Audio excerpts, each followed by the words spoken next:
Over the next few minutes, we're going to take a look at Utkatasana, chair pose.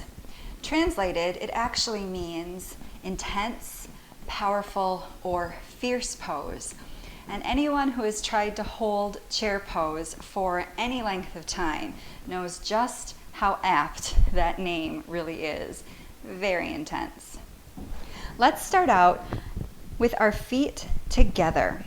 Now, chair pose generally is practiced with feet together. However, if you find that this challenges your balance a little bit, you can certainly practice with your feet hip distance apart. Either one is totally fine.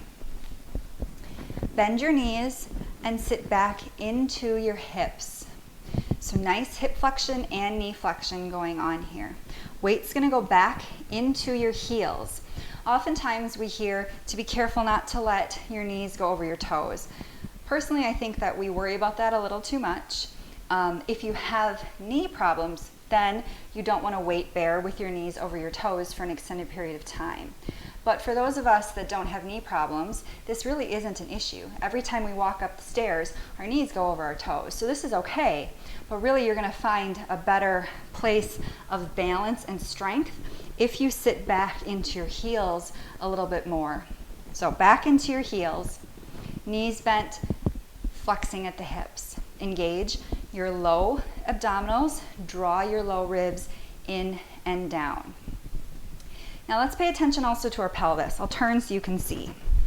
Sometimes in chair pose, we end up kind of over exaggerating a pelvic tilt, tipping our tailbone up and back. And then we end up with this really exaggerated tilt through our pelvis in chair pose. So what we often hear people say is to tuck your tailbone.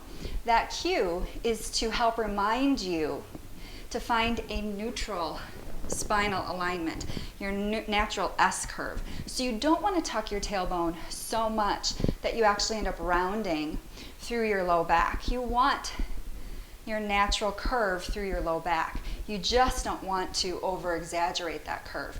So the tuck your tailbone cue is to help remind you just to find your neutral spinal alignment. Knees bent, flexion at the hips, lower abs engaged, low ribs in and down, neutral pelvis, sitting back into our heels. That's the base for Utkatasana chair pose. One more thing to note, as we're sitting back, we also want to energetically draw our legs together and up, like we're trying to lift up out of the pose without actually coming up out of the pose. As our legs are coming together like one leg, it's important, and I'll show you with our feet hip distance apart, it's important that we don't just kind of let them flop together. That's not energetically drawing them together. If you're practicing hip distance apart, you're not actually going to see your legs come together. It's that energetic pull of the legs towards each other and up that you want. So whether your feet are hip distance apart or your feet are touching, energetically pulling the legs together using your adductors, your inner thigh muscles, while also lifting up out of the pose without actually standing up. So there's the base. The other part of chair pose is flexion of the shoulders, arms overhead. If you did the Urdhva Hastasana tutorial, this part's going to sound awfully familiar. So if you have the range of motion in your shoulders that allows you just to bring your arms up by your ears while keeping your low ribs pulling in and down and keeping the neutral pelvic alignment, the neutral spine, the S curve in your spine, you're good. This is what you're going to do in chair. However, for some of us, as we bring our arms up, there comes a point where we can't bring them up any farther without flaring our ribs, tipping our tailbone back, and bringing our arms up and doing this. If you do find yourself doing this, bring your arms back down, draw your low ribs back in and down, retuck your tailbone, again, not all the way under, just enough to find your neutral pelvis, your S curve of your spine, and keep your arms here.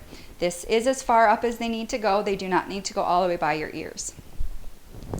For those of you that can bring them all the way up by your ears without flaring your ribs and tipping your tailbone back. Maybe you want to press your hands together. And then final option, maybe you want to look up at your thumbs. Both of those are optional, and the looking up one especially depends on how your neck feels in extension like that. So here we go. Utkatasana chair pose. Feet together, bend your knees, sit back into your hips, weight into your heels. Low abs engaged, low ribs pulling in and down. Tailbone tucking under just enough for a neutral pelvis and a neutral spine. Legs energetically pulling towards each other and up out of the pose. Arms up by your ears or as far up as you can without sacrificing the rest of your muscular engagement. Chair pose. Perhaps again, press your hands. Perhaps look at your thumbs.